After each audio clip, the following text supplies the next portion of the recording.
model of the Starship Enterprise tried to boldly go where no model had gone before and ended up 30 kilometers above the Earth.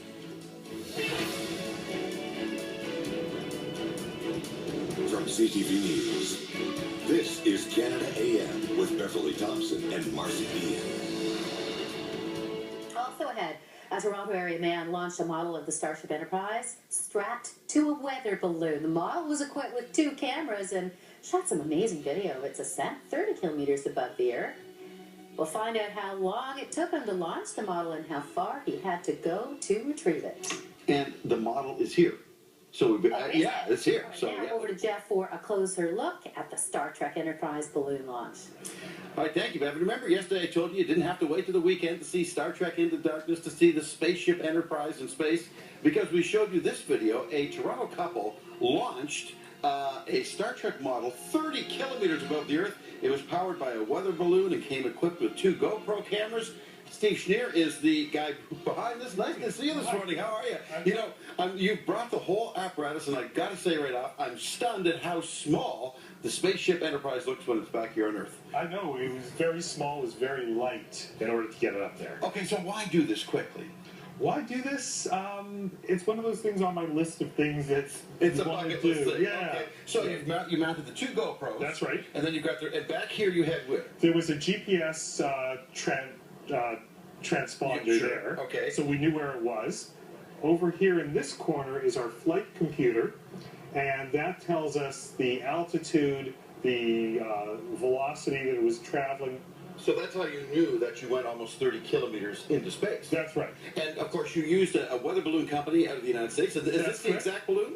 This is identical to the balloon that we used. We had 2 balloons in our kit. We just happened to use the other one. And it came back to Earth with a parachute. That's right. Wow. Okay, were you, first of all, did this surprise you that this worked so well? I was amazed that it worked. Absolutely amazed. All right, now, you also, we have a map of where you thought this would go, right.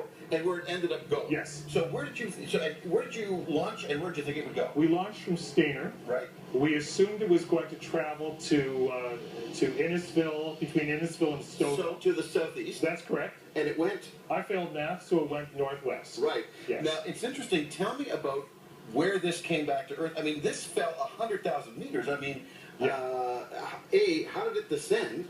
It came down by parachute. Wow. It wasn't a smooth ride. It was moving at one point at 117 kilometers an hour, traveling that way, and it landed just off an island in Georgian Bay. So it landed in the water? Yes. It was washed up on a rocky island where we lost our engines. Oh, there you go. Well, Captain, I cannot contain it. Oh my gosh, where's the engine? That's right. And who got it for you? We hired a water taxi from Honey Harbor Marina. Right. And they went out in the storm and fished it out of the water. Because you knew exactly where it was. Yes. Because of the GPS. That's right. And I sent them the coordinates or the URL so they could track it. And they went out. And the funny thing is that it had a little siren attached all the way through the flight. So if it comes down, people could find it in a tree.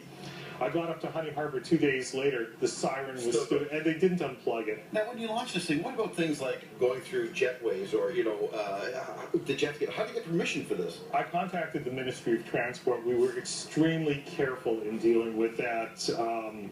It can be a very dangerous thing to do, so we took every reasonable precaution there was. And I know they told you that if it went over the border, you'd be in trouble with Homeland Security. That's right. Basically, Ministry of Transport says that if you cross the border, present yourself to Homeland Security. And these cameras here and those like them, I mean, these descended and stayed in one piece and produced tremendous video. Yes, and they were also in the water for a day.